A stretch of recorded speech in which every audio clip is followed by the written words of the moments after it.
family, I'm Kalai. We are here with the gorgeous Daphne Iking. Allow me to briefly introduce her.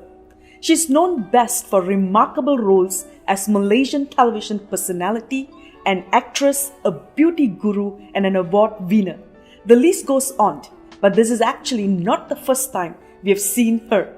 She had the privilege to interview our founder, Datuk Sri, for VCon back in 2006, and now she's back for more. Hello Daphne, thank you for joining us. Hi Kalai and everyone tuning in. Thank you for having me. I have to begin by saying that I'm a big fan. Daphne, you're a mother of 4 beautiful children, you have a business to run, a community to manage, and I have to say, you're looking fabulous. How do you do it all? Well, first and foremost, thank you Kalai, but I can honestly say it's not been easy. A lot of work goes into making sure things are in order, so I like to plan my day and week in advance, and I try to stick to the schedule the best I can.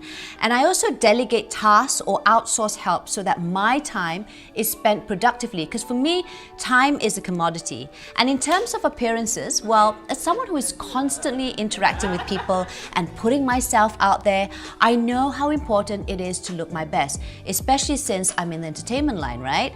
So having a good skincare regime definitely helps.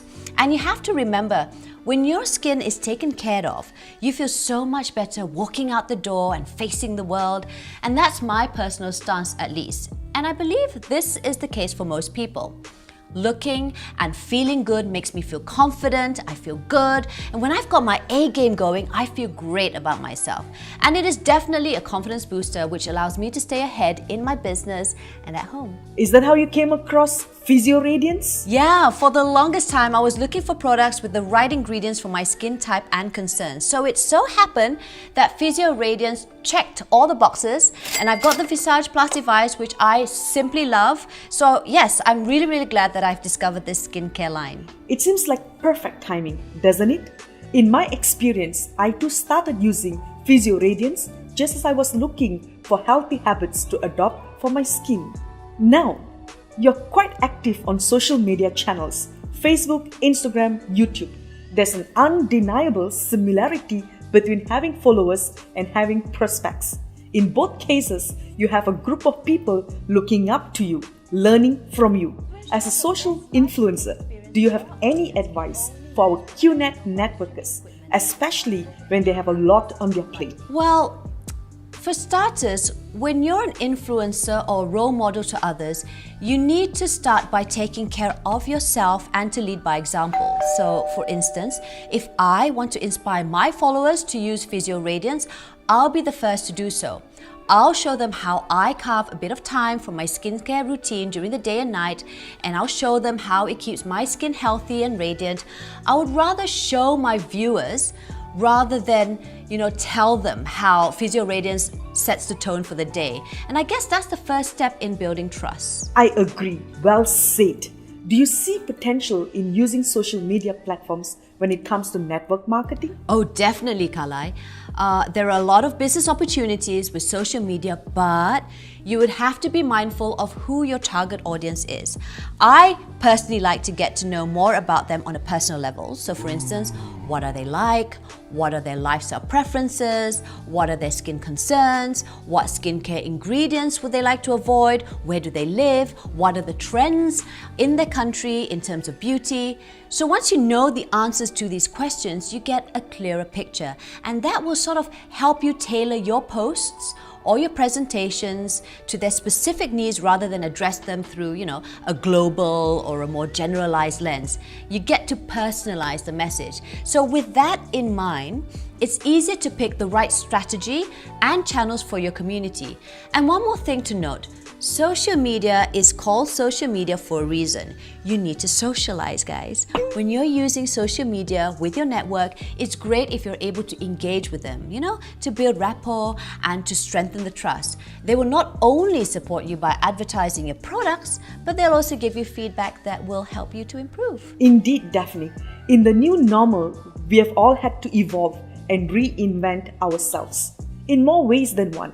As a networker, if I want to go digital and create a social media marketing plan, what approach do you think is the best one to take? I think the approach is one part of the equation. So what we mentioned previously all applies in this instance. You need to study your target audience, use the right channels, create a strategy. But the other part to consider is consistency. So allow me to elaborate more about this. Consistency produces results. If you give a presentation 1 or 2 times, it might not necessarily generate leads. The key is to do it over and over and over again. And the same goes with social media. For example, if I create this entertaining, bombastic video content and post it once every 6 months because, yeah, I felt like it that particular day, the progress will be much slower because there's no consistency. So while it's true that having a solid marketing plan could make or break your business, sticking to it is just as important. Thank you, Daphne. I've been enjoying this conversation. Before we end this session, I would like to ask a bonus question. How do you create a loyal following base that continues to grow? Well, Kalai, as a content creator, I need to keep my posts relevant, relatable, and I think most importantly, authentic. Now, I receive a lot of freebies and gifts from my followers and brands, but if I don't believe in the products or I'm not happy with the service, I will simply post them over my social media pages. And even for reviews, I give my honest feedback. And again, guys, it's called social media for a reason, so remember to socialize. Don't forget to engage with your followers in the comment section. You can use the tools of engagement in your Instagram stories or on your Facebook posts. I try to reply to all the DMs and messages sent to me, even if it's just giving them a heart emoji. And that makes my platform more personal, it's more real, and definitely more engaging. It's a great advice. And with that, we come to the end of the segment. Thank you for your insights, Daphne. I hope to be able to pick your brain more later. It would be my pleasure, and thank you for having me. It's great. Qnet family, we have more sessions to come.